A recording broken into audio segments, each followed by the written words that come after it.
बेगम के साथ डेट मारने गया रजा, खुद जा बहक। जावेद शेख ने किया जॉइंट फैमिली को खुशी खुशी तकसीम। ब्लाइंड डेट के बाद सनम सईद ने मुतारिफ करवाई है ब्लाइंड शादी।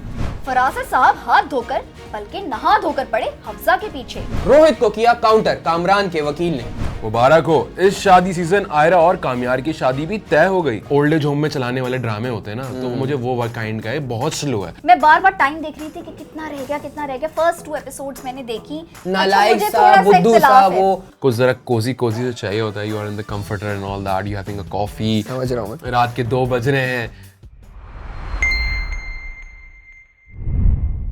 बेगम के साथ डेट मारने गया रजा, खुद जा बहक। जावेद शेख ने किया जॉइंट फैमिली को खुशी खुशी तकसीम। ब्लाइंड डेट के बाद सनम सईद ने मुतारिफ करवाई है ब्लाइंड शादी। फरासत साहब हाथ धोकर बल्कि नहा धोकर पड़े हफ्सा के पीछे। रोहित को किया काउंटर कामरान के वकील ने। मुबारक हो, इस शादी सीजन आयरा और कामयार की शादी भी तय हो गई। And this breaking news is brought to you by The Popcorn Panel। तो मेरा नाम है अब्दुल्ला, मैं हूं नम्रा। मैं हूं एहसन। और तो आज हम आपके लिए फिर से कुछ ड्रामे लेकर आए हैं, बहुत ही जबरदस्त, और कुछ 2 नए ड्रामे नए लेकर ड्रामे आए ऐड हैं। हुए हैं। हाँ। तो तो क्या शुरू करते हैं अपना सेगमेंट जिसका नाम है जरूर। Popcorn drama. आज हमारे पास कौन सा वो 2 नए ड्रामा है जो हम लोग ऐड कर रहे हैं? तो मैं आपको अपनी बताती हूँ audience कि जी हमें कहा गया कि नीली कोठी को ऐड करें। एंड सेकेंडली ARI पे शुरू हुआ है कफील नाम का ड्रामा। Okay। तो हम कफील, उसको भी ऐड कफील करेंगे। का मतलब वो देने वाला है। कफील का मतलब कि जो कफालत करता है किसी चीज की, यानी कि के लिए। उसको वैसे हम responsibility। ड्रामों के नाम से ड्रामे जज कर सकते हैं। जैसे शरपसंद में शर हो रहा था, यहाँ पे सब बटरा होगा। कफील, हाँ, कोई एक वो होगा पालने वाला। तो देखते हैं क्या है आज पहले NGO एपिसोड चला में, देखने का क्या होता है। तो अच्छा जी, सबसे पहले जिस ड्रामे की मैं बात करूंगी और मैं चाहूंगी कि हम उसको पहले रिव्यू कर दें, वो है पामाल। क्योंकि पामाल की episode number 21 and 22 on air हुई and oh my god, this was like goosebumps आए मुझे इन 2 एपिसोड्स को देख कांट के। रिलेट, मुझे तो सादा लगा जैसे कोई मैं कोई सैड ड्रामा देख रहा हूँ, बहुत Of ही course। सदमे वाला। और ड्रामा इसमें मुझे कोई बहुत स्लो चल रहा है। बहुत स्लो, बहुत ड्राई, मतलब ऐसा लग रहा है कि ये कोई ओल्ड एज होम में चलाने वाले ड्रामे होते हैं ना, तो मुझे वो काइंड का है, बहुत स्लो है। तो ऐसा है मेरा हिसाब से।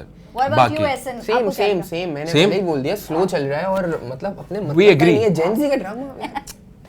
अच्छा खैर, तो मैं आपको बताऊंगी मुझे ड्रामा अच्छा लगा। हाँ, आई एग्री विद यू कि ड्रामा की पेस थोड़ी स्लो हो गई थोड़ी है। नहीं, बहुत स्लो है। लेकिन ड्रामा जो है ना, देखिए राइटिंग का भी सवाल है कि राइटिंग ड्रामे की ना बहुत सीरियस किस्म की है। It's not your regular drama. In episodes में क्या हुआ 21 एंड 22 में कि बहुत सीरियस चीज़ रही, क्योंकि रजा वाज उसकी हमें एक जो है ना डेथ की जर्नी दिखाई है। Oh my God, that was like giving me goose bumps कि एक आदमी मर रहा है और उसके जो डायलॉग्स थे। मैं एक स्पेसिफिक सीन के बारे में बात करूंगी जहां रजा अपनी सास से के कदमों में बैठा होता है and the kind of conversation, practical serious conversation, मतलब एक बहुत डीप टॉक हो रही होती है एंड वेरी इमोशनल। बंदा मर रहा है, एक आदमी बस जिंदा नहीं रहेगा, वो मरने वाला है।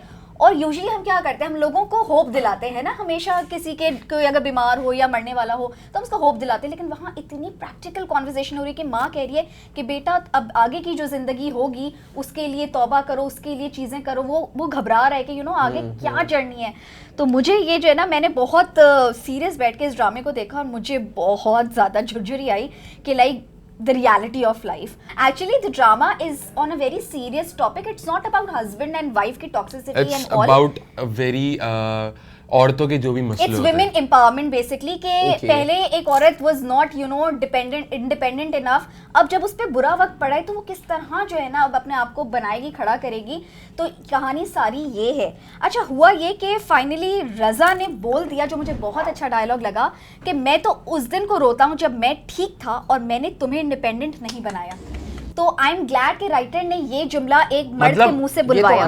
ये तो पता था। मैंने यही बोला था ना, मैंने कहा कि उसमें मैं चाह रहा हूँ कि मैं उसके मुंह से सुनूं और उसको रियलाइज हो जाए, कहीं वो मरते वक्त भी निग्लेक्टफुल ना हो कि यार नहीं ऐसा कुछ भी नहीं था, अभी भी हो जाएगा मैनेज। बट इसने एक्सेप्ट किया और यहाँ दिखाया कि नहीं, एक्चुअली मर्द को फील होता है कि हाँ यार मुझे सिखा देना चाहिए था, तो दैट्स समथिंग गुड। या तो मुझे अच्छा लगा कि एक आदमी जो कैरेक्टर है उसके मुंह से ये बात कहलवाई गई। एंड बाय द वे अब जब Raza has only 30 days to live, उसने अपनी बीवी को ड्राइविंग सिखा दी, उसने बीवी को बैंक से काम करना सिखाया, which is बड़ा अच्छा सीन था, वो अच्छा था कि बेटी को पिकअप, बेटी को भी वो बताता है कि बेटा जब मैं नहीं रहूंगा तो अपनी माँ को तंग मत करना, which was like oh my God कि खुदा ना खास्ता, खुदा ना करे ये वक्त किसी पर आए, किसी को ये लम्हे बर्दाश्त करने पड़े। एक और चीज़ बहुत एक जो हार्ट रेंचिंग सीन मेरे लिए था वो था कि बाप और बेटी की गुफ्तगू, कि वो बाप बेटी इतनी सैड गुफ्तगू कर रहे हैं कि वो कहती है जब आप नहीं होगे आप मुझे अपने साथ ले जाओ, जब आप नहीं होगे तो मैं कैसे आपको, तो बाप बेचारा बहाने बना रहे हैं कि मेरा कोट पहन लेना तो मुझे पता लग जाएगा मैं तुम्हें मिस करूंगा। दैट वाज लाइक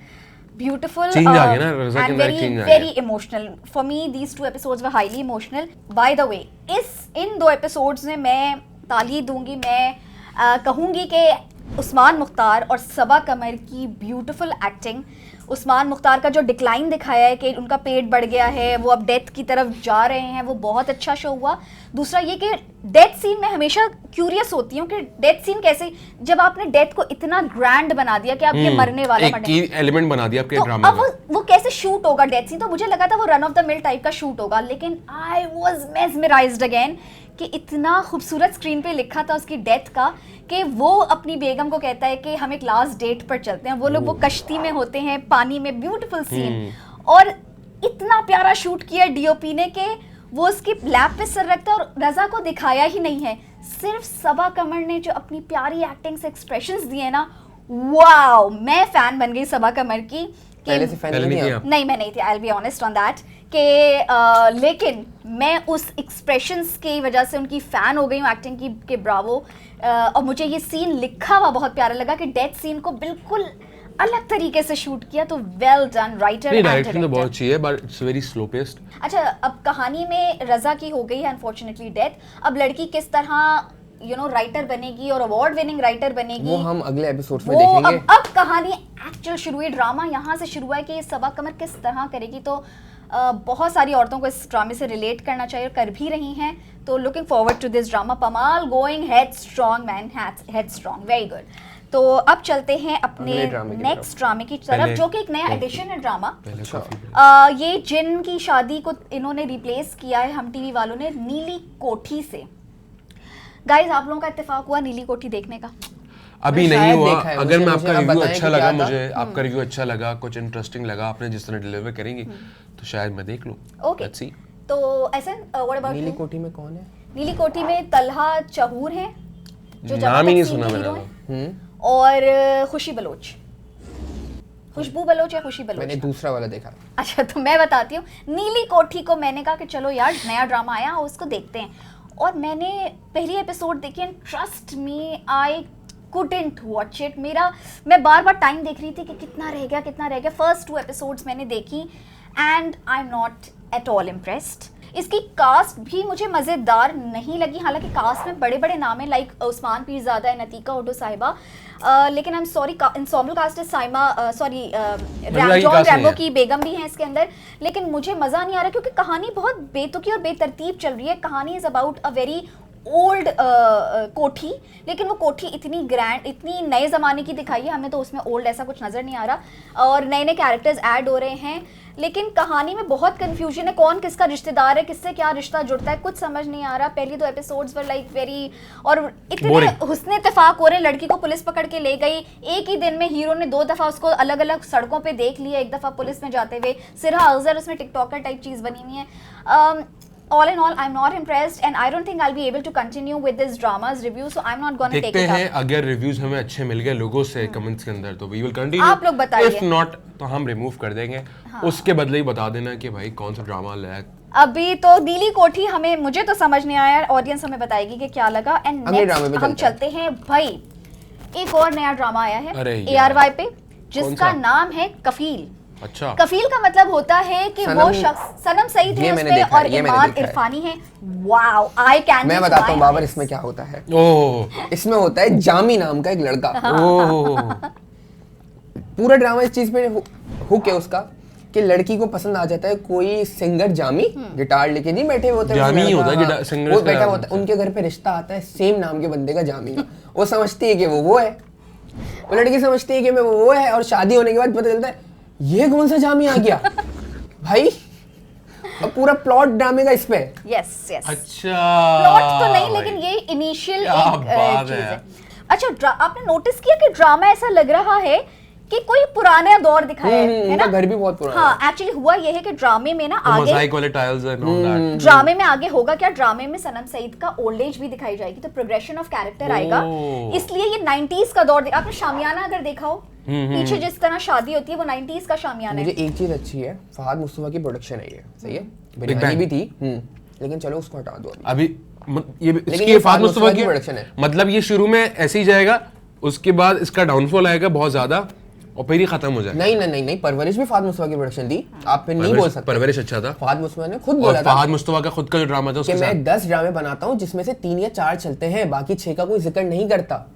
तो ये चीज अच्छा, मैं जो एक बात बोल रहा था कि फहद मुस्तफा की प्रोडक्शन के अंदर आपके पास नए चेहरे आते हैं, इसमें सनम सईद का जो भाई है वो बिल्कुल फ्रेश चेहरा है और वो बहुत अच्छी एक्टिंग कर रहा है, थोड़ा सा नालायक सा, बुद्धू सा वो, और उसकी ड्रेसिंग आपने देखी है फुल 90s वाली हुई हुई है, अंदर शर्ट पहने बिल्कुल हुए, ऐसी कलर नहीं ऐसी नहीं है मेरे से भी। अच्छा गाइस, अगर इन्होंने फहद मुस्तफा से अंडर द टेबल पैसे लिए हैं तो मैं इस बात पे शक नहीं, नहीं, मैं थोड़े से शेयर कर लो, मैं भी तारीफ कर सकता हूं। पहले एपिसोड से फहद मुस्तफा की तारीफ करता हूं। अच्छा देखिए, कफील ड्रामे में सनम सईद हैं जो बड़ा नाम है, साथ में इमाद इरफानी जो कि ओ माय गॉड, मुझे लगता है कि वो पाकिस्तान के ग्रीक गॉड हैं, ही इज सो हैंडसम। अच्छा खैर, लेकिन आते हैं ड्रामे की बात करते हैं कि ड्रामा शुरू होता है opening shot, opening shot opening shot बहुत अच्छा है, पूरा कैमरा फॉलो करता है कैरेक्टर।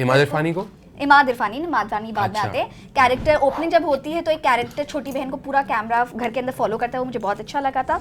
अब देखें, कुछ चीजें ना बहुत रिग्रेसिव हैं कि एक तरफ बाप कहता है कि जी मैं अपनी बेटी की शादी जो है नहीं करवाऊंगा क्योंकि I want her to study, लेकिन ऑन द अदर हैंड बाप, चले बहुत इस ड्रामे का तो बहुत ही 21st सेंचुरी का में हम ये ड्रामा देख रहे हैं, लेकिन इसकी स्टोरी इतनी रिग्रेसिव और बैकवर्ड है क्योंकि कोई भी लड़की जब शादी करती है उसको मिनिमम या तो लड़का खुद आ जाता है या उसको तस्वीर दिखा दी जाती है।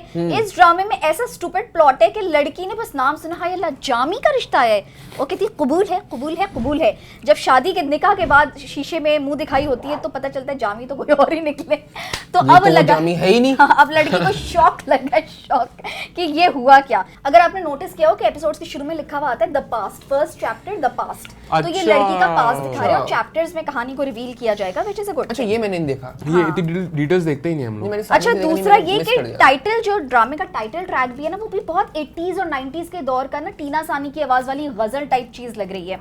तो ये है ड्रामे की कहानी और आगे हमें पता लगेगा ड्रामा कैसा है। Let's move on to our next drama, और नेक्स्ट ड्रामा लाते हैं आपका फेवरेट शरपसंद। यस शरपसंद में आते हैं। शरपसंद, ओ माय गॉड यार भाई, शरपसंद एलीट क्रेजी। शरपसंद में तो भाई मैं क्या कहूँ। अच्छा, शुरू करते हैं एपिसोड में हुआ क्या कि भाई लड़की जो हफ्सा हैं उनको पेट में उठता है दर्द और उन्हें पता चलता है उनके पास एक सिस्ट है, उनको ऑपरेट करना पड़ेगा। माँ बहुत ही पुराने दौर की है, वो डर जाती है कि हाय अल्लाह, ससुरालियों को पता लग गया कि इसकी सिस्ट है तो वो शादी से मना कर देंगे, और वो पता नहीं पुराने ज़माने की औरत हैं तो वो इस बात को छुपाती हैं। अब ऑपरेशन करने चली गई हैं माँ बेटियाँ, मोहल्ले वालों को। अच्छा, हफ्सा की माँ कितनी क्रिमिनल माइंडेड, आपने नोट किया? yes. उसने पूरा, हफ्सा कहती है आप क्यों टैक्सी रोक के आप क्यों मोहल्ले की आंटी के पास जा रही हैं, कितनी क्रिमिनल माइंडेड है कि उसको झूठ एलिमनी जो है ना अपने वो क्रिएट करते हुए जा रही है कि वो पड़ोसन से कहती है कि जी हम पता नहीं फलाने ढमाके सखर जा रहे हैं और ये वो,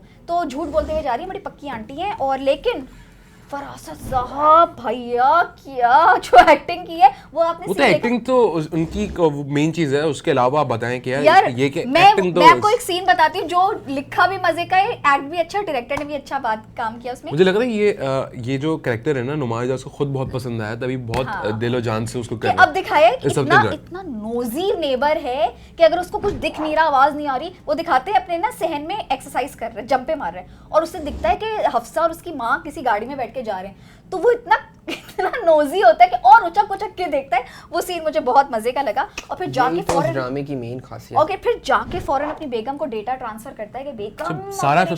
I like that something sweet कि जितना भी डेटा ट्रांसफर है सबसे पहले अपनी बीवी को। अच्छा फिर क्या वो बेगम साहिबा भी ना पार्क में एक्सरसाइज कर रही होती है, वो भी सीन अच्छा था। और हिरा मानी और हफ्सा बैठ के ना गायनेकोलॉजिस्ट और ऑपरेशन की बातें कर रहे हैं। अब वो गायनेकोलॉजिस्ट और ऑपरेशन को मिला के ना एक बहुत ही गलत किस्म के ट्रैक पर ले गए हैं मियाँ बीवी। खुद से क्रिएट कर दी इन्होंने स्टोरी और अब वो ये डेटा पूरे मोहल्ले में ट्रांसफर भी कर रहे हैं। तो फरासत इज बीइंग डेड इविल। दूसरी तरफ जो है सनम और फिदा वो लवी डवी बर्ड्स बन गए हैं, लेकिन फरासत यहाँ भी माचिस लगाने वाला है। अच्छा वो सीन देखा था जब सनम जो है फरासत साहब की गाड़ी में नकल उतारती है? बहुत ही मजेदार, क्यूट था, अच्छा था, क्यूट फनी था। अच्छा जी, तो शरपसंद भी बहुत अच्छा जा रहा है। मुझे तो आगे अगली एपिसोड्स का इंतजार रहेगा। और नेक्स्ट चलते हैं अपने ड्रामे की तरफ जो कि था जमा तकसीम। मैंने था क्यों बोला, क्योंकि जमा तकसीम एंड हो चुका है। अब वो तकसीम होके खत्म हो चुका है, बिल्कुल एंड हो चुका है, बट गई है। बहुत अच्छा ड्रामा, एंडिंग भी बहुत अच्छी नोट पे हुई है। बहुत बहुत बहुत अच्छा ड्रामा। ये अचानक से टोन क्यों चेंज हो गई आपकी? आप तो कह देंगे बहुत ही कोई नहीं, मैं जमा तकसीम के बाद, क्योंकि जमा तकसीम में किस टॉपिक पे बात नहीं की गई है। कजन हरासमेंट से बात हुई है, कजन मैरिजेस पे बात हुई है। लेकिन एक चीज है कि जब अब्बा ने सारा बिजनेस और वो सब बड़े बेटे के नाम किया था तो दोनों भाइयों ने कुछ ही बोला नहीं। ऐसा हो नहीं सकता कि अगर रियलिटी में ये चीज हो और कोई इस बात पे पॉइंट ना उठाए कि भाई अब्बा आपने सारा point to be noted. Actually वो उसका जवाब उन्होंने ड्रामे में ये पेश किया है कि सारे बड़े भाई की ही इन्वेस्टमेंट थी। नहीं लेकिन फिर भी तो लेकिन ऑल इन ऑल मुझे इतना प्यारा ड्रामे का सम अप लगाना, it was a happy ending and the ending I was expecting कि मैं यही आपसे लास्ट टाइम मैंने आपसे बोला था कि कहीं दोबारा से जॉइंट फैमिली तो नहीं हो जाएंगे। लेकिन oh my God, I want to quote the dialogues here कि मैसेज जो दिया गया है वो ये था कि तकसीम करने से जमा होता है, चाहे दौलत हो, इज्जत या रिश्ते। कितना प्यारा डायलॉग है यार, कितना प्यारा लिखा जावेद शेख ने, बहुत प्यारा, राइटर ने बहुत प्यारा लिखा कि जमा। और जावेद शेख कहते भी एंड में कि ना मैं अपनी पूरी जिंदगी में तकसीम करना भूल गया था, मैं सिर्फ जमा ही करता रहा। और इस मैसेज कितना प्यारा है कि अगर आप फिजिकली तकसीम होते हो इसका मतलब ये नहीं होता कि रिश्तों में कमी आ जाती है। मैं कहता था ना कि यार ड्रामे का नाम मुझे समझ में आ रहा, जमा तकसीम। बहुत ही अच्छे तरीके से उन्होंने मुझे समझा दिया कि जमा तकसीम का मतलब क्या है। तो बहुत प्यारा, राइटर ने इस पॉइंट को नजरअंदाज नहीं किया। मैं इस बात से बहुत खुश हूँ। और एंडिंग करते करते भी ना इन्होंने क्या प्यारे मैसेजेस दिए कि भाई वो जो एक कजन होता है फुप्पो का बेटा, वो लड़की को आके प्रपोज करता है कि मैं तुम्हें पसंद करता हूँ, मैं तुम्हारा साथ देना चाहता हूँ जिंदगी में। तो लड़की कहती है नहीं, I don't want to get married, मैं अपने आप को चूज करती हूँ और मैं खुद कुछ बनूंगी, मैं कमजोर नहीं हूँ, मैं अपने माँ बाप का ना मैं इक्वल हूँ, like you guys I am equal as well. Okay जी, अब चलते हैं अपने नेक्स्ट ड्रामे की जानिब जो कि है केस नंबर 9। ऐसा ही है। तो एहसन आपकी तरफ चलते हैं, आप बताइए केस नंबर 9 में आपको केस नंबर 9 में भाई कामरान ने रोहित की फील्डिंग सेट कर दी है। कामरान ने रोहित को उस पॉइंट पे लाके खड़ा कर दिया है कि अब वो कहीं का नहीं रहा, वो बिजनेस से साइड हो रहा है। बोले तुमने मुझ पे इतने इल्जामात लगा दिए हैं कि अब अगर मैं बिजनेस में रहूंगा भी तो फिर भी मेरे कैरेक्टर वैसा ही बन जाएगा। तो वो अब छोड़ के जा रहा है। नहीं, वकील ने बहुत क्रेजी काम किया है। जो बात है रोहित का, तो उसने पत्ता साफ कर दिया कि अब तुम जाओ, कुछ कर भी नहीं सकता, ऐसा कर दिया। मैं यही था ना, उसको लेने के देने पड़ गए। लेकिन बॉयज कामरान की बेगम के हाथ जो है ना, कैमरा की फुटेज लग चुकी है भाई, बॉस यहाँ से आएगा मोड़। लेकिन मुझे जहां तक लगता है वो फुटेज नहीं है। नहीं है ना, उसने नहीं, वो फुटेज डिलीट कर चुका होगा। लेकिन फुटेज तो वो देख रही है लेकिन वो जो एग्जैक्टली वो नहीं, फुटेज मैंने देख ली ना, ड्राइव में देखी है। लेकिन इसमें दो चीजें हैं, या तो वो बता देगी कि ये मेरे शौहर ने ही इज गिल्टी, ईदर वो बोलेगी कि ये चला गया तो पैसा चला जाएगा मेरे पास से, तो शी माइट गेट ग्रीडी। उसके बाद भी एक काउंटर है, वो बोले कि नहीं मैं बचाऊंगी अपने शौहर। एक काउंटर है, फुटेज जो भी देखी है वो घर के बाहर की है। लेकिन ये सब तो था ना कि शहर का लड़ाई हुई है और फिर वो भाग रही है। अभी प्रूफ तो नहीं हो कि रेप हुआ है अंदर। हाँ, वो रेप वाली सीन तो अंदर है ही नहीं, अंदर तो कैमरा है ही नहीं, बाहर है। वो भागती हुई आई है, लड़ाई में भी जैसे भी उसको काउंटर कर सकते हैं आराम से। यस। लेकिन ये है कि उसकी बीवी के सामने क्लियर हो गया कि अब कामरान ही गिल्टी है। बीवी को तो समझ आ गई कि कामरान मेरा शौहर गिल्टी है। अब रोहित से ज्यादा गेम जो है टर्निंग पॉइंट है बेगम के हाथों में कि अगर बेगम जाके ये कोर्ट में राइट दिखा दे। किस तरह इधर-उधर हो रहा है कि कभी रोहित के हाथ में, कभी उसके हाथ में, कभी सनम के हाथ में। बेगम ना भी करे, जो गौहर के जो सीनियर पुलिस ऑफिसर हैं, वो अगर दोबारा से उन्होंने अपनी सारी इन्वेस्टिगेशन करी, सारा सीडीआर निकालेंगे, कॉल्स का, रिकॉर्ड का, हर चीज का, तो फिर तो वो तो वहां आएगा ही जो उसने रिपोर्ट बनाई थी। चले जी आखिरी ड्रामे की तरफ चलते हैं जो कि है मेरी जिंदगी है तू। मेरी जिंदगी तू नहीं है, कोई भी है तू नहीं है। मेरा कहने का मतलब ये भाई मेरी जिंदगी है तू में तो क्या नहीं हो रहा। जज्बात बदल गए, हालात बदल गए, सब कुछ बदल गया, सब कुछ यूं था यूं हो गया। मैं सुन रहा था, मेरी दादी देख रही थी, मैं सुन रहा हूँ, मैंने कहा चल क्या रहा है यार ये, कभी कुछ कभी कुछ। सब मान गए। मुझे तो लग रहा है ड्रामा या एंड होने जाना चाहिए। मुझे लग रहा है ये 3-4 एपिसोड में डाउन है ये ड्रामा। नहीं। अब जिसके साथ रिश्ता करने की सोच रहे थे ना, अली वो बनेगा विलन। अच्छा जी, स्टूपिड सीन मुझे लगा कि आयरा जो है जब एग्जाम दे रही होती है तो उसे फिर जो है कामयाब नजर आता है, फिर उनके ख्यालों में गुम होने लगती हैं और आयरा बिलाखिर स्क्वॉश वहाँ जाके ना, वो स्क्वॉश खेल रहे होते हैं, वहाँ जाके अपना इजहार मोहब्बत कर देते हैं। समझ नहीं आता, स्क्वॉश पूरा बंद है, ऊपर से सनलाइट कहाँ से आ रही है इतनी शार्प। वो डीओपी ने भी तो कुछ कमाल किया है ना भाई। डीओपी ने कमाल किया है, दिमाग तो लगाओ आप, कहाँ से आ रही है वो स्पॉटलाइट। वो वाइट नहीं, वो उन्होंने सनलाइट दिखाई है कि वो एक होल में से सनलाइट आ रही है, लेकिन चलो ठीक है, आप एक बना रहे हो तो आप सेंस तो बनाओ, कहाँ से आ रही है सनलाइट। नहीं वैसे कुछ कोट्स मैंने देखे हैं। नहीं मैंने ओपन एयर कोट्स भी देखे हैं स्क्वॉश से। ओपन एयर नहीं है, वो पूरा बंद है भाई। मुझे तो ये एक रोमांटिक सीन उन्होंने बनाया, बड़ा ही क्लोज अप शॉट था कि कामयार और आयरा यहाँ आ गए, यहाँ, और मैं यूं थी, मेरा दिल यहाँ था, मैंने कहा दूर रहो। लेकिन खैर इजहार मोहब्बत हो गया, लड़की और लड़के के घर वाले दोनों समहाउ मान गए, और यहाँ तक कि लड़के के तो माँ बाप में भी पैचअप हो गया। इतने सालों की लड़ाई और बुरा जो उनका रिलेशनशिप चल रहा था वो भी पैचअप हो गया। और अब जो है ना, वो जो खावर हैं, जो अली रहमान है, अब मुझे लगता है ये टॉक्सिक हीरो बन जाएंगे। इस ड्रामे में कोई ना कोई तो टॉक्सिक हीरो जरूर रहेगा। तो ये था हमारा all in all the drama review. I hope you guys liked it, क्योंकि हमें बहुत मेहनत लगी है इसके अंदर, हमारी ये ब्रेकिंग न्यूज़ लेकर आती हैं, तो गाइस थोड़ा सा। और अब चलते हैं अगले सेगमेंट की तरफ।